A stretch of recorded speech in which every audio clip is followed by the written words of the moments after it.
జడా శ్రవణ్ కుమార్ మాట్లాడితే అందరు బాగోతాలో బయట పెట్టేస్తాను, అందరినీ సిప్పులతో కొట్టేస్తాను, నేను నీతివంతుని, నేను నిజాయితీ పరుని అని చెప్పేసి అని తనకు తానుగా డబ్బు కొట్టుకుంటూ ఉంటాడు. ఈ మధ్యకాలంలో అతను మాట్లాడిన మాటలు కూడా, గతంలో తెలుగుదేశం పార్టీని దాదాపు 10 కోట్లు అడిగాను, 5 ఎమ్మెల్యే టికెట్లు అడిగాను. అలాగే రీసెంట్గా ఒక మహిళ కూడా ఒక కేసు పెట్టింది. దాదాపు నా దగ్గర 1,50,000 2 లక్షలు తీసుకున్నాడు, తిరిగి అడుగుతుంటే సమాధానం చెప్పట్లేదు అని చెప్పేసి నేను రీసెంట్గానే ఒక వారం రోజుల కిందట ఒక మహిళ కూడా కేసు పెట్టింది జడా శ్రవణ్ కుమార్ పైన. అలాగే ఇంకొక బాధితుడు ఇతని దగ్గర కూడా దాదాపు 1,00,000 రూపాయలు తీసుకొని కేసు వాదించుకుంటా 6 నెలల తర్వాత ఆ 1,00,000 రూపాయల్లో 65,000 తిరిగి ఇచ్చి 35,000 రూపాయలు ఇవ్వకుండా డ్రామాలు ఆడుతున్నాడు. అంటే గట్టిగా ఆడితే నా సంగతి నీకు తెలీదు, నేను పెద్ద లాయర్ని, నేను తలుచుకుని నీ చేత 10 లక్షల రూపాయలు ఖర్చు పెట్టిస్తాను, నీ మీద కేసులు అయిపోతానని మాట్లాడుతున్నాడు. అంటే ఒకసారి ఏమని బెదిరెత్తున్నారో బాధితుడి మాటల్లో వినిపిస్తా చూడండి. సార్, నా పేరు ధనుంజయ, మాది అనంతపురం జిల్లా. నేను ఒక సివిల్ కేసు పని మీద జడా శ్రవణ్ కుమార్ సార్ని కలిశాను. ఆయన పూర్తి అయ్యేంతకు నాకు 2 లక్షలు డబ్బులు అవుతాయి అన్నాడు. అది తీసుకున్న 6 నెలల సమయంలో నాకు మొదటి 2 నెలలు బాగానే మాట్లాడినారు. తర్వాత ఆయన నా ఫోన్ బ్లాక్ చేసుకుంటూ వచ్చాడు, నాకు ఎటువంటి రెస్పాండ్ కాలేదు. తర్వాత ఆయన అసిస్టెంట్ ఆమె ఉమాశ్రీ అనే ఆమె నాతో మాట్లాడుతూ వచ్చింది. కానీ నా కేసులో వకాలత్ మతం వేశారు. తర్వాత 1,00,000 రూపాయలు నేను డబ్బులు ఇచ్చాను.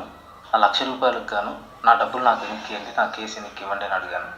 నేను విజయవాడకు 2 సార్లు వెళ్ళగా నా ఖర్చులు పెట్టుకుని వెళ్ళాను. నాకు 65,000 డబ్బులు ఇచ్చారు, మిగిలిన డబ్బులు ఖర్చు అయిపోయినాయి అంటున్నారు. నేను వాట్సాప్ల ద్వారా దాని ద్వారా రిక్వెస్ట్ చేసి వచ్చాను. వాట్సాప్ కాల్ ద్వారా నాకు కాల్ చేశాడు. నేను అనుకుంటే నేను కేసు గీసి పెడితే నీకు 10 లక్షలు ఖర్చు అవుతుంది, నువ్వు నన్ను తక్కువ అంచనా వేయకని చెప్పి నన్ను బెదిరిస్తూ వచ్చినాడు.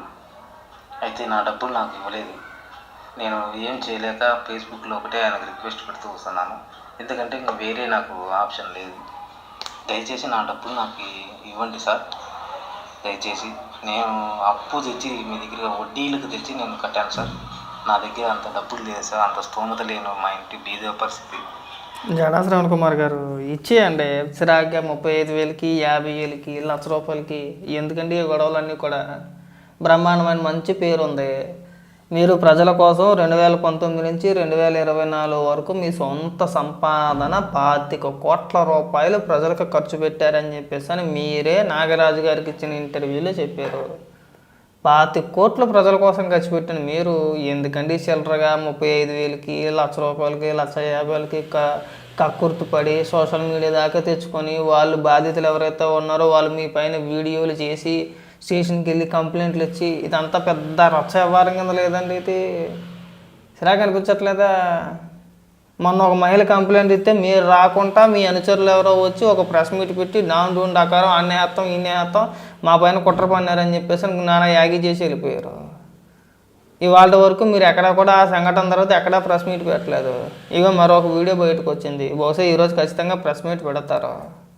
ఎందుకు లేని వాళ్ళు అయితే వేరే విషయం, నిజం డబ్బులు కరువా, బోల్డ్ సంపాదించారు. 25 కోట్ల రూపాయలు అవలేలుగా ప్రజలకు దానం చేసిన మీరు ఎందుకండి చిరాగ్గా 30,000 కాడ 35,000 రూపాయలు కాడ కక్కుపడతారో? ఇచ్చేతే కాదా?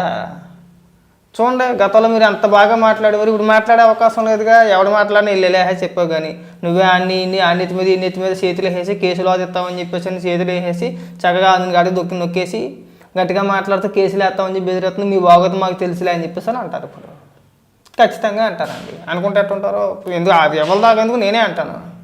ఇప్పుడు నువ్వు ప్రభుత్వాన్ని ఉద్దేశించో, చంద్రబాబు నాయుడు గారిని ఉద్దేశించో, పవన్ కళ్యాణ్ గారిని ఉద్దేశించో ఏదైనా ఒక ప్రెస్ మీట్ పెట్టి మాట్లాడేవనుకో, ఎల్లవైసి చెప్పావు, కానీ వీళ్ళ దగ్గర డబ్బులు నొక్కేసి నువ్వా మాట్లాడదని చెప్పేసి అని అంటాం. లేని ఆరోపణలు నేను చేయట్లేదండి, బాధితులు మాట్లాడుతున్నారు ఇక్కడ.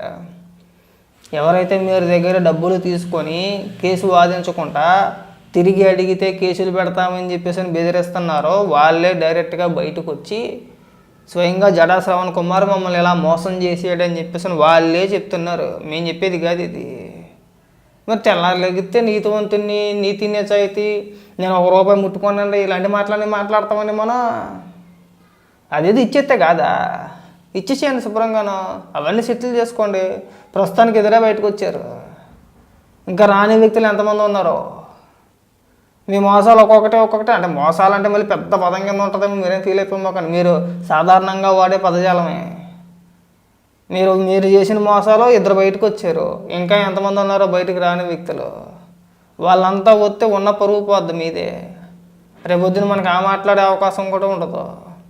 అవన్నీ బయటికి రాకముందే మీరు ఎవరెవరి దగ్గర అయితే డబ్బులు తీసుకొని కేసులు వాదిస్తామని చెప్పేసి డబ్బులు తీసుకొని కేసులు వాదించకుండా ముందుకు తీసుకెళ్ళకుండా డబ్బులు ఎవరి దగ్గర తీసుకుని ఇబ్బంది పెడుతున్నారో వాళ్ళందరినీ పిలిచి దయచేసి సెటిల్ చేసేసుకోండి. ఎవరు డబ్బులు వాళ్ళకి ఇచ్చేస్తే మన రాజకీయాల్లో మన నిజాయితీ పరువురా అని చెప్పుకోవడానికి అనమాట. మీరు ఇచ్చేస్తారు, నాకు తెలుసు ఆ విషయం. ఎందుకంటే మీరు ₹1 ఉంచుకునే వ్యక్తి కాదని చెప్పేసి నాకు బాగా తెలుసు. 1-2 ₹5 కోట్ల ప్రజలకి మీరు అవలీలగా దానం చేసేసి మీరు సింపుల్గా 1,00,000 2 లక్షలు ఉంచుకుంటారని చెప్పేసి నేనైతే అనుకోను.